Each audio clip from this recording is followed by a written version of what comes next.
Bienvenue à vous si vous nous rejoignez sur NCI dans votre émission Les Femmes d'ici. Aujourd'hui, on parle des startups, du rêve à la réalité. Nous sommes avec Mariam Diaby. Et avant de continuer cet entretien, je vous propose, mesdames, de regarder ce reportage signé Chèque Bleu sur les coulisses de 2 startups ivoiriennes. On regarde. Bottes aux pieds, pantalon noir, le style adéquat pour se frayer un chemin dans la boue et les chemins sinueux du marché de Gros d'Adjami. Ce matin, Marie-Ange ne s'y rend pas pour faire ses emplettes pour le dîner, mais pour s'approvisionner en aubergines, graines, piments, tomates, gombo, principaux ingrédients pour la préparation de ces sauces en conserve made in Côte d'Ivoire. En 2019, c'est avec à peine 50 000 francs CFA qu'elle lance la start-up Tea Naturel, une entreprise spécialisée dans l'agroalimentaire. Habituellement, c'est auprès des producteurs et coopératives rurales qu'elle se ravitaille en légumes. Mais depuis quelques mois, il est difficile de se rendre à l'intérieur du pays en raison des violences politiques observées dans certaines localités. Conséquence, Marie-Ange est obligée de faire ses achats au marché, ce qui lui revient 2 fois plus cher. Les prix varient assez rapidement avec les légumes. Ça dépend de pas mal de facteurs, s'ils ont pu avoir accès, si c'est la période. Vous pouvez venir aujourd'hui, le sac par exemple à 3 000. Vous venez ne serait-ce que 2 jours après le sac à 7 000. La Côte d'Ivoire compte plus de 25 millions d'habitants. 77% de cette population a moins de 35 ans. Malgré des chiffres officiels indiquant un taux de chômage relativement bas, de l'ordre de 3,4%, la réalité sur le terrain semble tout autre.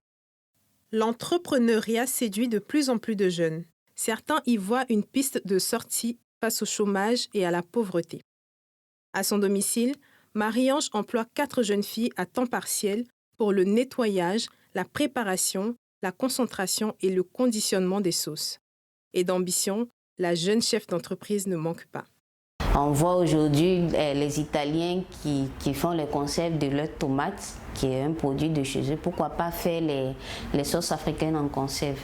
Donc notre objectif, c'est de pouvoir faire connaître aussi la culture africaine dans les 4 coins du monde.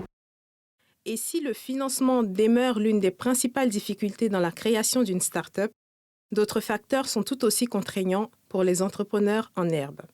Pour y remédier, les incubateurs de start-up leur proposent certaines solutions et un soutien considérable. Francis Dia, responsable à l'incubateur Collab.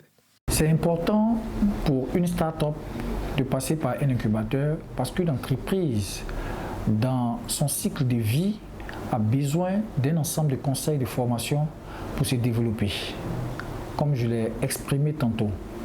Donc, on ne peut pas grandir sans formation, on ne peut pas grandir sans conseil, on ne peut pas grandir sans avoir une certaine capacité.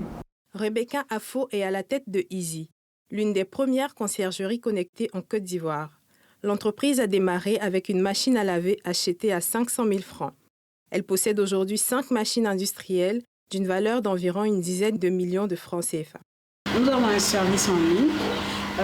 Nous avons transformé aujourd'hui le nettoyage traditionnel par l'aquanettoyage. L'aquanettoyage, c'est un nettoyage écologique, respectueux de l'environnement, qui utilise moins d'eau et des produits agressifs. Donc c'est une de nos particularités. La collecte et la livraison se fait à l'aide de sacs et housses biodégradables. Vous n'avez plus besoin de vous déplacer. Notre objectif, c'est de faciliter votre quotidien. La création d'entreprises connaît une embellie en Côte d'Ivoire et sur le continent. La liste des secteurs dans lesquels les porteurs de projets s'illustrent est longue et les écosystèmes pourraient être beaucoup plus performants, à condition que les États mettent en œuvre des politiques publiques plus favorables.